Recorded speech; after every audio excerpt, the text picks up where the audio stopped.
Hey guys, I'm going to show you how you can jailbreak any iOS device.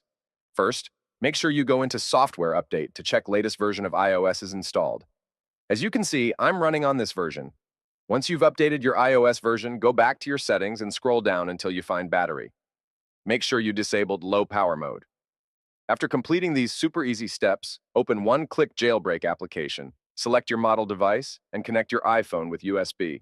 Once there, click on Jailbreak, and it will start preparing all the necessary files and start the jailbreak process. A few things to mention before this finishes loading. 1.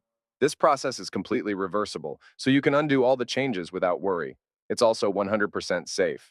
I've had this jailbreak installed on my phone for quite a while now, and it's going to start unpacking all the packages you need. It's not complicated at all, so don't worry. I'm going to show you what this will look like from beginning to end. Just make sure you wait on the home screen, don't do anything. And soon, depending on your Wi-Fi speed, the jailbreak should start finishing installing onto your home screen. As you can see, the Cydia application has automatically installed.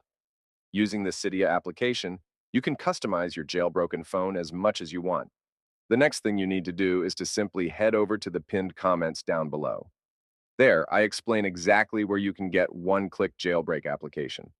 So just head over to the pinned comments, leave a like if this method worked for you at the end, and that's it. See you all in the next video. Bye-bye.